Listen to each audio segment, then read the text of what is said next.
Donc, nous allons débuter ce point de presse du jour. Bonjour et bienvenue à vous tous.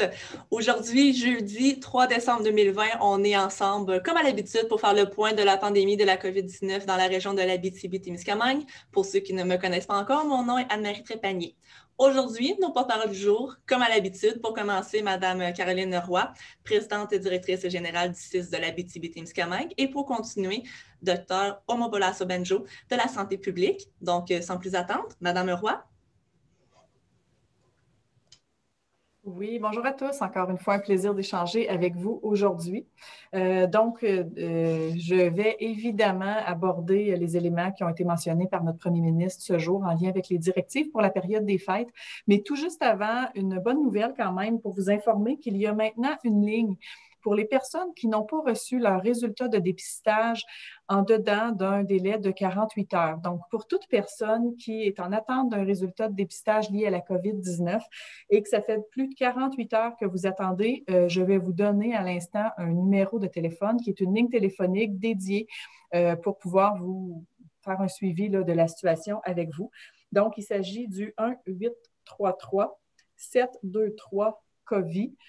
Donc, 1-833-723-2684. Évidemment, ça va se retrouver sur notre site Internet et nos différentes plateformes, mais vraiment, c'est le numéro de téléphone que les gens peuvent maintenant utiliser de 8 h à midi et de 13 h à 16 h du lundi au vendredi lorsqu'on est en attente d'un résultat de dépistage depuis plus de 48 heures. Sinon, bien évidemment, je tiens à revenir là, sur les directives ou l'annonce que M. François Legault a fait aujourd'hui en lien avec ce qui était un contrat moral avec l'ensemble des Québécois pour la période des fêtes. Je veux clarifier ce qu'il en est au niveau de notre région. Donc, je vous confirme que pour le moment, puis je dis bien pour le moment parce qu'on doit s'assurer de demeurer dans une zone jaune pour ce faire, ce qui était entendu au niveau des directives pour la période des fêtes se maintient pour notre région en Abitibi-Témiscamingue. C'est-à-dire qu'on demande à tous les Témiscabitibiens de s'isoler de façon volontaire à partir du 17 décembre jusqu'au 23 décembre. C'est 2 rassemblements du 24 au 27 décembre et ensuite un isolement volontaire du 28 décembre au 3 janvier. C'est bien important de pouvoir respecter ces consignes-là, de pouvoir respecter ce qui est attendu au niveau de la période des fêtes. On le voit, on est privilégié de pouvoir encore se rassembler en la période des fêtes avec des rassemblements là, d'au maximum 10 personnes. Mais c'est parce qu'on a respecté les mesures, c'est parce qu'on réussit à garder la situation en contrôle jusqu'à présent. Et donc, le fait de maintenir ces règles-là, puis ces recommandations-là pendant la période des fêtes va faire aussi qu'on va probablement pouvoir s'en sortir au 4 janvier en étant toujours en zone jaune. Et c'est ce qu'on souhaite, c'est ce qu'on veut. On réussit actuellement à pouvoir contrôler la situation. Et si on veut poursuivre, il faut maintenir. Donc, pour la région de l'Abitibi-Témiscamingue, c'est les mêmes règles telles qu'elles étaient connues jusqu'à présent qui continuent à s'appliquer. Je le répète, isolement volontaire du 17 au 23 décembre, isolement volontaire du 28 décembre au 3 janvier pour pouvoir profiter là, de 2 rassemblements d'au maximum 10 personnes entre le 24 et 27 décembre. Il se peut que la situation évolue dépendant là, de l'évolution de notre situation épidémiologique ou de nouvelles consignes qui pourraient être données, mais présentement, on est privilégié et on veut que ça demeure ainsi. Donc, c'est ce qui a trait aux directives pour la période des fêtes. Tout juste avant de laisser la parole à ma collègue Dr. Sobenjo, je tiens à réitérer qu'actuellement, c'est vrai qu'on garde la situation en contrôle, mais vous allez bien le comprendre, dans les derniers cas, ça nous témoigne qu'un seul cas ou que 2 cas peuvent en générer plusieurs. Donc, l'importance de limiter nos contacts sociaux, de respecter les règles sanitaires, parce que c'est ce qui fait qu'on est actuellement en zone jaune, puis une seule personne peut en infecter plusieurs. Ces personnes-là, sans le savoir, sans être symptomatiques, lors d'autres rassemblements sociaux qui peuvent être successifs avec différentes personnes, vont en infecter d'autres. Et rapidement, on peut perdre le contrôle de la situation de la transmission des éclosions. Donc, vraiment, je tiens à dire à l'ensemble de la population, c'est d'autant plus important si on veut pouvoir profiter de certains petits rassemblements dans la période des fêtes, de dès maintenant agir, dès maintenant limiter nos contacts sociaux, puis être très rigoureux sur le respect des différentes mesures, parce que même en région, on observe une certaine évolution qu'on ne veut pas avoir, qu'on veut pouvoir contrôler et arrêter, mais c'est notre comportement à nous en région qui va faire la différence. Donc, je m'arrêterai là pour laisser la parole à Dr. Sobenjo. Merci beaucoup, Mme Roy. Donc, sans plus attendre, Dr. Sobenjo. Bonjour, merci tout le monde. Merci pour l'opportunité de vous adresser cet après-midi. Donc, dans les dernières 24 heures, vous pouvez voir qu'il n'y a aucun nouveau cas qui a été ajouté. Toutefois, dans les derniers 9 jours, dans les derniers 7 jours, nous avons eu 9 cas confirmés. Donc, cela s'ajoute aux cas qu'on a eu la semaine dernière. Donc, actuellement, nous avons 16 cas actifs dans la région de l'Abitibi-Témiscamingue. Bien qu'on n'a aucune personne hospitalisée de ces 16 personnes, on sait que c'est des transmissions de génération en génération. Ce que ça veut dire, c'est que le premier cas, sans le savoir, on peut le transmettre aux membres de leur entourage et des gens avec qui ils ont eu des contacts ou des rencontres ou des activités. Par la suite, ces personnes, ne le sachant pas qu'ils sont infectés, on peut également le transmettre à quelques d'autres personnes. C'est pour cela d'ailleurs que plus tôt dans la semaine, on avait mentionné que 4 de nos 6 cas confirmés dans une journée étaient des personnes déjà identifiées. On tient d'ailleurs à remercier les personnes qui respectent les recommandations de la santé publique parce que ça arrive souvent lorsqu'on a un nouveau cas de placer plusieurs personnes en isolement préventif pendant une période de 14 jours. Nous savons que cela n'est pas nécessairement facile, mais on apprécie beaucoup lorsque les gens respectent ces mesures et restent en isolement parce que le résultat, c'est que lorsque ces personnes commencent à avoir des symptômes, étant déjà en isolement, il y a moins ou peu de risques pour des gens de la communauté. Donc, c'est important aussi que les gens passent un test assez rapidement lorsqu'ils ont des symptômes afin que nous puissions débuter notre processus d'enquête et de rattrapage des contacts pour pouvoir identifier les personnes rapidement et leur donner les consignes nécessaires d'isolement. Comme Mme Roy a mentionné, c'est important pour nous, d'autant plus important si on veut pouvoir profiter et garder le privilège que nous avons actuellement de pouvoir avoir des rassemblements, de commencer dès maintenant à limiter nos contacts sociaux. Bien que c'est permis d'avoir un rassemblement de 10 personnes chez nous provenant de 3 adresses différentes, c'est important de ne le faire pas tous les jours. C'est important de limiter les contacts sociaux et de respecter le contrat moral qui a été convenu avec le Premier ministre. Pourquoi cela est important? C'est parce que ça nous permettra de pouvoir rester dans une région jeune et ça va permettre de pouvoir arriver aux périodes de fête en restant toujours au palais d'Alep jeune. Si vous vous rappelez, il y a 2 semaines, au début du mois de novembre, on passait plusieurs jours sans aucun nouveau cas. Maintenant, moins sont les journées d'une semaine dans lesquelles nous n'avons aucun nouveau cas. Ça va être important qu'au cours des prochaines semaines, on voit une diminution, une stabilité, un retour à la stabilité que nous avons connue pendant plusieurs semaines et même des mois ici en Abitibi-Témiscamingue. Je tiens toujours de vous remercier pour toute votre collaboration. On reçoit toujours des informations, des questionnements, des informations qui nous demandent que les gens veulent vraiment collaborer et continuer à le faire. On vous en remercie et on sait qu'ensemble, si tout le monde fait leur pas, on va y arriver et on va passer à travers de cette pandémie ensemble. Merci beaucoup.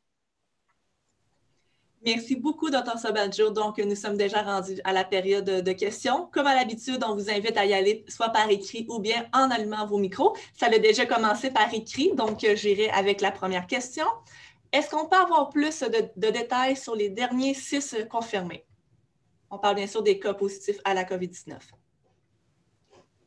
Donc, nous avons 4 des derniers cas étaient associés à c'était des personnes qui ont été déjà identifiées et ont eu un contact étroit. Donc, ils ont passé plusieurs minutes, un peu de temps ensemble avec quelqu'un qui a reçu un diagnostic de la COVID. Donc, ces personnes ont été déjà en isolement. Une autre personne est quelqu'un qui a eu une exposition à l'extérieur de la région et la personne a reçu un appel, l'informant, donc la personne a pris les mesures de s'isoler, donc à limiter ses contacts au sein de la région. La 6e personne était quelqu'un qui n'était pas actuellement en région. Donc, ça faisait 6 derniers cas. Merci beaucoup. Nous avons une autre question par écrit. Qu'en est-il pour les gens des zones rouges qui voulaient se rendre ici dans la région pour le temps des fêtes?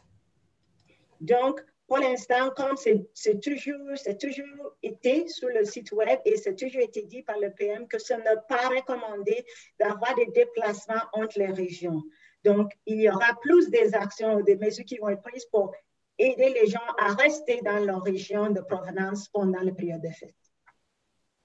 Plus de mesures, ça veut-tu dire les barrages? Parce que je sais qu'on a toujours dit que c'est pas ce qu'on veut, c'est peut-être même pas si bon que ça pour l'économie, mais les gens, ça n'a pas pris de temps. J'ai déjà eu des inquiétudes, des gens qui me posaient la question, est-ce qu'on va avoir des barrages ou plus de présence policière pour éviter que les gens soit viennent ou partent aller-retour en région? Est-ce que c'est dans les plans de mettre des barrages? Il faut commencer premièrement à dire quelque chose. Je vous ai donné le topo qu'on a aujourd'hui. Tous les cas que nous avons sont des résidents de l'Abitibi-Témiscamingue, sont des personnes qui ont une adresse permanente en Abitibi-Témiscamingue. Donc, même ceux qui ont eu des contacts à l'extérieur, c'était dans leur fonction de travail, donc de services essentiels. Donc, ces personnes auraient pu rentrer dans la région. Donc, le fait d'avoir eu le barrage il y a 2 ou 3 semaines n'aurait pas interdit l'apparition de ces cas que nous avons actuellement. Ce qui aurait pu diminuer le nombre de cas que nous avons actuellement, c'est la diminution de notre nombre de contacts sociaux, première chose. Deuxième élément, c'est qu'il y a plusieurs façons de limiter les déplacements. Premièrement, nous, comme individus, comme citoyens, c'est nos familles, c'est nos amis, c'est nos enfants qui vont venir nous voir. Donc, nous, comme individus, pour les informer de ne pas venir, ça c'est la première chose. Deuxièmement, dans les régions rouges et oranges, il y aura des mesures et des communications qui vont être faites aussi à ces personnes-là. Donc, dernièrement, s'il est nécessaire d'avoir d'autres mesures plus restrictives, ça pourrait discuter. Mais il y a déjà plein de choses qu'on peut faire en amont pour limiter les déplacements entre les régions. Merci beaucoup. Nous avons une nouvelle question par écrite. Stéphanie. Oh, pardon? Oui, en fait, je souhaite seulement compléter qu'avec maintenant l'interdiction claire des rassemblements pour les régions rouges, il ne faut pas oublier que ce qui s'applique à un individu qui est résident d'une région rouge le suit sur le territoire québécois. Donc, contrairement à hier, où cette même personne d'une région rouge avait la possibilité de prévoir un rassemblement ou 2 rassemblements du 24 au 27 décembre, c'est clairement plus le cas maintenant. Donc, vraiment, ce qui est demandé à notre population, c'est d'informer les gens des régions rouges qui prévoyaient venir pour faire des rassemblements, bien, que ces résidents-là, les mesures les suivent sur le territoire, donc ils ne peuvent pas venir dans une autre région, soit jaune ou orange, pour pouvoir bénéficier de ce qui peut s'appliquer dans ces régions-là. Donc, c'est réellement important de se le rappeler. Puis, même si ça peut nous briser le cœur, bien, de respecter ces règles-là, puis de le mentionner à nos proches ou à nos membres de famille qui habitent les autres régions. Merci, Mme Roy, pour les précisions. Donc, je retourne à la question écrite. Est-ce que les nouvelles restrictions annoncées pour les commerces s'appliquent dans la région, même si on est en zone jaune? Si oui, pourquoi? Et aussi, on peut avoir les plus récentes statistiques sur les dépistages. Oui, les mesures qui ont été annoncées en lien avec les commerces et l'achalandage pendant la période de fête pour le magasinage sont applicables ici en région. Cela est d'ailleurs pour limiter l'opportunité de transmission, c'est-à-dire on ne veut pas qu'il y ait trop de monde parce que nous savons que des situations où les gens sont rapprochés dans les espaces restreints augmentent le risque de transmission de la COVID-19. Donc, c'est pour cela que ça s'applique également ici en région. Toutefois, les commerces vont demeurer ouverts, mais ils doivent limiter le nombre de personnes qui ont accès à leur commerce à la fois. Deuxième question, là, avec les dépistages. Dans la dernière semaine, dans les derniers 7 jours, nous avons effectué 1316 tests de dépistage. Merci beaucoup pour les précisions. Est-ce qu'on avait d'autres questions? Oui, j'aurais une question. Oh. Vas-y, Anne-Claude. OK, merci. J'aurais une question en lien avec le contrat moral, parce que ce n'est pas comme ça que j'avais compris le point de presse de M. Legault. Il a dit que les mesures en zone jaune restaient. Donc, moi, ma compréhension, c'était que tant et aussi longtemps qu'on est en zone jaune, bien, ça s'applique peu importe à quel moment. Bien, en fait, vous avez raison. J'ai moi-même écouté le point de presse, puis c'est effectivement les propos de M. Legault. Par contre, comme recommandation pour nos citoyens en région de l'Abitibi-Témiscamingue, je réaffirme le fait que la recommandation qu'on va demander à notre population, c'est vraiment de maintenir ce qui était entendu dans le contrat moral qui était annoncé il y a déjà quelques semaines par M. Legault. C'est-à-dire de respecter un isolement volontaire, c'est-à-dire de privilégier le télétravail, puis ça, à partir du 17 décembre, parce que c'est notre responsabilité collective si on veut pouvoir profiter du temps des fêtes, puis si on peut pouvoir sortir du temps des fêtes en demeurant toujours en zone jaune, de prendre toutes les mesures pour faire en sorte qu'on protège, ben oui, nos proches, notre population, également qu'on préserve notre réseau de la santé, services sociaux, être capable de prendre soin des gens malades s'il y en a, parce qu'on anticipe quand même un nombre plus important de cas, parce qu'inévitablement, dans le temps des fêtes, les gens vont probablement davantage se rassembler à l'intérieur de ces 2 jours-là ou de ces 2 rassemblements-là. Donc, c'est vraiment la recommandation que nous, au niveau de la région, on porte à notre population et les messages qu'on va transmettre. C'est de cette façon-là qu'on va pouvoir préserver davantage et le plus possible notre situation en contrôle. Puis ça, c'est pour le bien-être de nous tous et chacun, là. Donc, c'est ce qui est demandé à la population.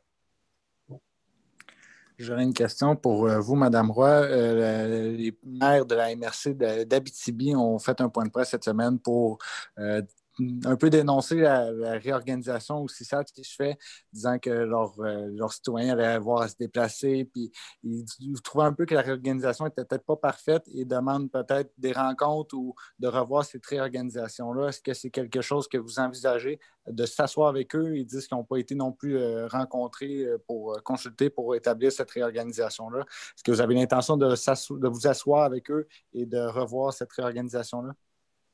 Bien, en fait, au départ de la réorganisation, c'est vrai que les partenaires ou les élus n'ont pas été consultés à savoir à quels endroits on allait prendre des infirmières pour pouvoir les déplacer et alimenter nos services essentiels. C'est sûr que c'était un non-choix de pouvoir identifier un certain nombre d'infirmières dans l'ensemble de nos services sur le territoire pour alimenter les services essentiels parce que, comme vous le savez, là, et je l'ai déjà mentionné, on était au point de rupture de plusieurs de nos services essentiels de façon répétitive dans les derniers mois, notamment les services d'urgence, infirmières en CHSLD, ou d'autres services. Donc, ils n'ont pas été consultés parce que c'est vraiment un choix clinique à déterminer là, lesquels services essentiels on doit préserver à notre population. Par contre, je me suis assurée, et à ce jour, ça a été fait il y a déjà plusieurs semaines, j'ai rencontré l'ensemble des élus de notre territoire par territoire de MRC pour bien leur présenter la situation et ce qui en était, en prenant l'engagement aussi de pouvoir faire des réajustements, le cas échéant, selon les mesures d'impact, donc ce qui allait se produire pendant cette période de 3 mois-là, et en m'engageant aussi à dire, bien, avez-vous des solutions? Avez-vous des idées de solutions pour diminuer l'impact à la population? Parce qu'évidemment, pour la population, un des éléments qui nous est ramené, c'est les points de service CLSC pour lesquels, en milieu rural, ça peut être difficile pour certaines personnes de se déplacer et de venir recevoir le service à un point centre. J'ai une belle nouvelle pour vous, en fait, là, que j'ai pu confirmer dès ce jour, parce que dans le territoire de la MRC Abitibi, il y a effectivement un groupe d'infirmières qui étaient retraitées de notre organisation, qui ne feraient plus de service au sein de l'organisation et qui nous ont témoigné leur intérêt à pouvoir offrir certaines heures très limitées pour maintenir une certaine offre de service dans les points de service de CLSC en milieu rural de la MRC Abitibi. Donc, tout ça va pouvoir se planifier pour pouvoir répondre à un certain besoin de la population. Donc, ça témoigne bien de la possibilité de mettre en œuvre des solutions quand on se met tout le monde ensemble là, pour pouvoir finalement offrir les services à la population avec un moindre impact malgré la réorganisation temporaire des services.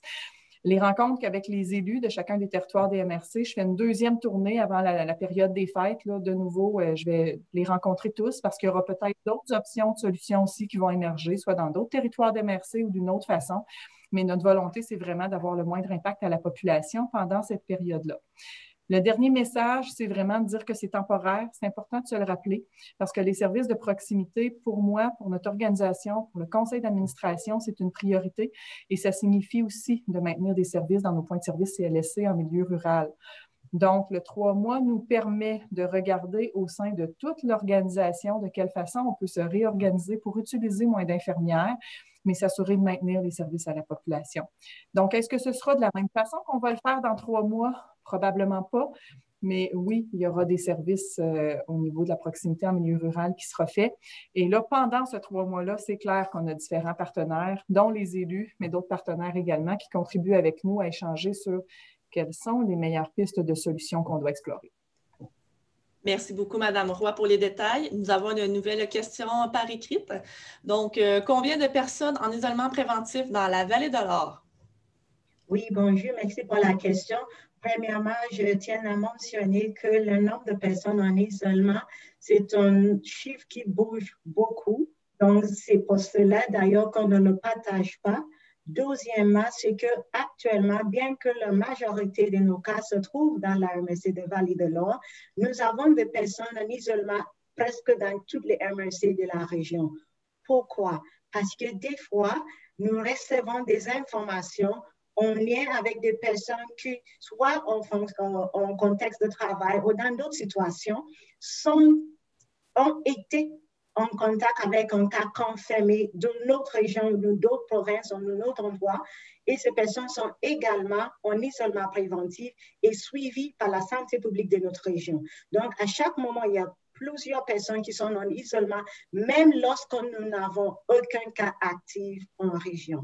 Donc, c'est un nombre qui bouge beaucoup, c'est un chiffre qui bouge beaucoup et je ne peux pas vous le dire actuellement. Mais en vérité, je sais que la majorité de nos contacts actuels se trouvent dans la MRC des Vallées de l'Or, mais ils ne sont pas nécessairement reliés à nos cas déjà confirmés en région. Merci pour les détails. Est-ce qu'on avait d'autres questions? Oui, j'aurais une question pour les étudiants des zones rouges. J'ai bien entendu votre commentaire sur les visiteurs des zones rouges. Pour ce qui est des étudiants qui ont quand même, dans la majorité des cas, une adresse permanente en Abitibi-Témiscamingue, dont la session va finir, qui probablement vont retourner dans leur famille, quelles sont spécifiquement les recommandations pour ces personnes-là? Donc, premièrement, il faut mentionner qu'il y a les informations évoluent, donc à chaque jour, on a des nouvelles informations, mais actuellement, nous avons déjà émis des recommandations et des consignes, des informations concernant la période de relâche. Je me souviens qu'on avait transmis des informations pour des étudiants qui doivent revenir, mais ils doivent avoir des discussions également entre la famille, mais nous, on a des consignes pour limiter si ces personnes doivent venir en région, on a des mesures pour limiter la transmission lorsqu'ils seront ici. Les informations ont changé cet après-midi parce qu'auparavant, on savait qu'il y aura probablement des déplacements dans le deux sens. Maintenant, nous savons que ça va être probablement dans un sens, mais de quelle ampleur et de quelle manière tout va être géré, il va falloir qu'on a plus d'informations et voir qu'est-ce qui va arriver au cours des prochains jours. Mais déjà, les informations sont disponibles sur Facebook pour aider à contrôler ou mitiger les risques associés à ces choses-là. Et il faut se rappeler qu'ils doivent respecter les consignes de leur région de provenance. Merci beaucoup, Dr. Sobanjo. Nous avons une nouvelle question par écrit qui nous dit « Les travailleurs de l'extérieur de la région sont présents depuis lundi à la mine canadienne Malartic. Y a-t-il un lien entre les nouveaux cas dans la région et la présence de ces travailleurs? » Normalement, on ne commente pas des situations particulières et je ne le ferai pas. Mais ce que je pourrais vous confirmer, c'est que la mine canadienne Malartic n'est pas la seule entreprise qui fait appel aux main-d'œuvre des autres régions. Mais nos équipes en santé au travail et la commission, on travaille ensemble pour transmettre des mesures et des recommandations nécessaires. Et d'ailleurs, nos employeurs aussi ils demandent une bonne prise en charge. Ils vont de l'avant. Si vous vous rappelez, on a eu plusieurs arrêts généraux pendant la période au printemps et même au cours de l'été, et on n'a jamais eu une éclosion ou des cas associés à ces types d'activités-là. Donc, nous travaillons bien, nous collaborons avec nos entreprises. Il y a une entreprise dans laquelle il y a une éclosion confirmée actuellement dans le secteur des Vallées de l'Or, mais ce n'est pas ce que vous pensez. Merci. Merci beaucoup, Dr. Sobanjo. Est-ce qu'on avait d'autres questions? J'aimerais peut-être simplement revenir sur le jour de l'an parce que j'ai bien compris votre recommandation par rapport au contrat moral, mais on nous a rappelé aussi que les restaurants et bars allait rester ouvert tant qu'on reste au jaune. On sait qu'il y a déjà des fêtes qui s'organisent en respect des mesures actuelles. Comment vous voyez ça?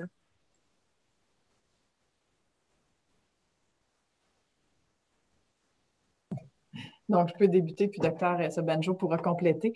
En fait, c'est les mêmes règles qui s'appliquent, qui étaient demandées à l'ensemble de la population, c'est-à-dire pas de rassemblement qui rejoint des personnes des différentes bulles familiales. Donc, on demande aux gens qui pourront effectivement utiliser les restaurants pour pouvoir célébrer peut-être le jour de l'an, de le faire uniquement avec les gens qui habitent sous le même toit familial là, ou la même habitation directement. C'est vraiment la recommandation que l'on maintient pour notre population régionale. Puis, on pourra compléter avec les directives également ou les recommandations qui ont été acheminées à l'ensemble de ce type d'entreprise. Dr. Sobanjo, je vous laisse la parole.